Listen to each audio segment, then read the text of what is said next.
मनोज एक गांव में रहता था और ट्रक चलाकर अपना जीवन यापन करता था। उसकी जिंदगी बड़े सुख चैन से गुजर रही थी। एक दिन अचानक उसकी पत्नी का देहांत प्रसव के दौरान ही हो गया था, परंतु किसी तरह बच्चा बच गया। छोटा बच्चा माँ के बिना कैसे संभाला जाएगा, ये बहुत ही चिंता का विषय था। इस मासूम की क्या गलती है? इसे धरती पे आते आते भगवान ने इसकी माँ को छीन लिया।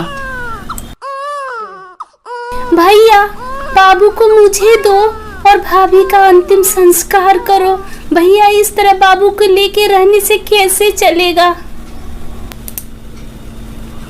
अरे भैया, कब तक इस बच्चे को अकेले संभालती रहोगे? क्यों नहीं दूसरी शादी कर लेते? बच्चे को एक माँ मिल जाएगी और तुम्हें भी एक सहारा मिल जाएगा। मनोज न चाहते हुए भी अपने बच्चे के लिए दूसरी शादी कर ली। बच्चे को माँ मिल गई, मनोज को भी सहारा मिल गया। फिर मनोज की जिंदगी खुशियों से भर गई। कुछ ही वर्षों में रेखा को भी एक पुत्र प्राप्त हुआ और उसका ध्यान अपने नए बच्चे पर अधिक रहने लगा। धीरे धीरे उसकी दृष्टि में दोष आने लगा और वो पक्षपात करने लगी। अब उसे लगने लगा कि इस घर का वारिस तो बड़ा लड़का है और संपत्ति पर भी अधिक हक इसी बड़े लड़के का है। उसे अपने पुत्र के भविष्य की चिंता रहने लगी। सुनिए जी, आप बुरा मत मानिएगा, हमारे 2 लड़के हैं। एक लड़का खेत बाड़ी संभालेगा और एक लड़का नौकरी करेगा। तो क्यों नहीं हम लोग दीपू का पढ़ाई लिखाई छुड़ाकर उसे आज ही से खेत बाड़ी का काम सिखा देते हैं, ताकि वो बड़ा होकर अपना खेत बाड़ी संभाल सके। अब दोनों लड़के पढ़ने जाएंगे तो खेत बाड़ी इतना जायदाद है, कौन संभालेगा?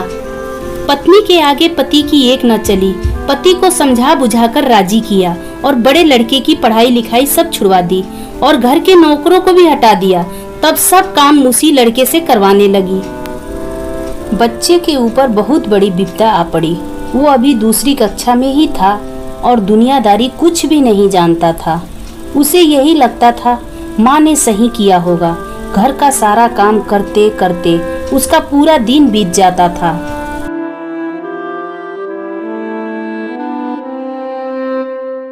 देखो बेटा, काम को जरा जल्दी जल्दी किया करो और साफ सुथरा किया करो और अपने छोटे भाई का ख्याल रखो। घर का पूरा काम निपटाकर जानवरों को भी देख लेना और खेत पे चले जाना। यही तुम्हारा फर्ज है और यही तुम्हारा कर्तव्य है। ठीक है मम्मी, आप जैसा कहोगे मैं ऐसा ही करूँगा। छोटे भाई, हॉर्लिक्स पियोगे? लाओ। कितना देर पढ़ाई करोगे? अभी दिखाई नहीं दे रहा, अभी मैं पढ़ाई कर रहा हूँ। बाद में हॉर्लिक्स पीऊंगा।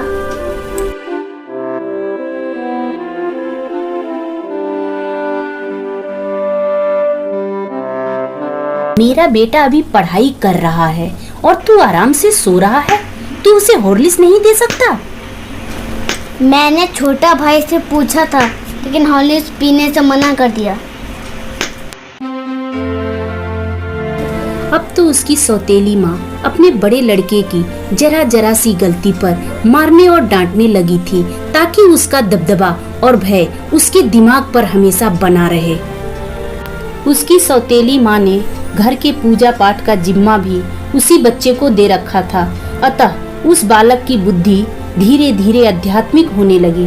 जैसे जैसे वो बड़ा होने लगा, उसे सच्चाई समझ में आने लगी, लेकिन वो अपना सब दुख भगवान से ही कहकर संतोष कर लेता था और उसका सारा दुख समाप्त हो जाता था।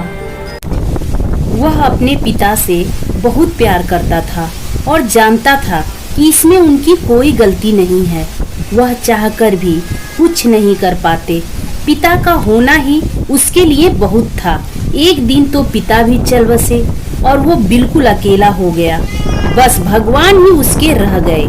समय बीतने लगा और दोनों बच्चे बड़े हो गए। अब घर का सारा अधिकार सौतेली माँ के हाथ में हो गया। योजना के अनुसार बड़े लड़के की शादी उस लड़की से की जो अनपढ़ और बहुत गरीब घर की थी, और अपने पुत्र की शादी एक रईस घर की पढ़ी लिखी लड़की से करवा दी। बहू, आज से यही तुम्हारा कमरा है और कोई चीज की जरूरत हो तो मुझे बता देना।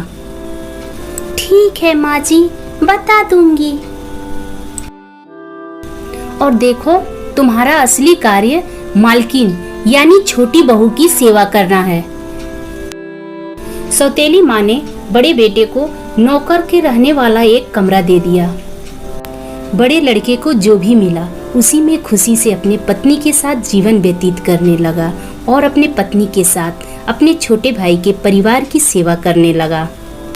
छोटे लड़के के लिए उसने बहुत बड़ा भवन बनवाया था और स्वयं उसी में उन्हीं के साथ रहने लगी। छोटे लड़के की पत्नी को उसकी माँ बहुत अखरती थी। उसे लगता था कि मालकिन उसे होना चाहिए।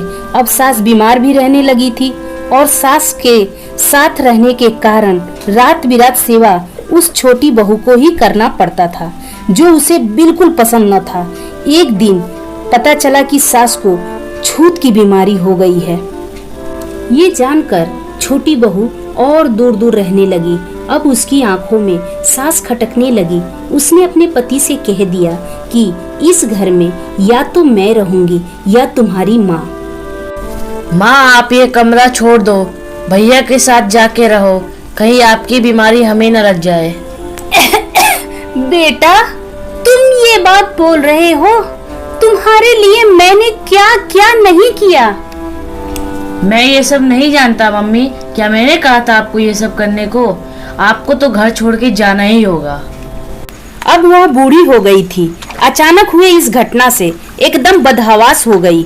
उसे अपने जीवन भर की पूंजी व्यर्थ जाती दिखी। वो तो अपने इस बेटे के ऊपर पूरी तरह निर्भर थी। उसने सपने में भी ऐसा नहीं सोचा था। उसे लगने लगा कि अब उसकी सेवा कौन करेगा। उसने आत्महत्या करने का निर्णय लिया। बचाओ बचाओ, कोई तो इसे बचाओ, यह औरत पानी में डूब के मर जाएगी।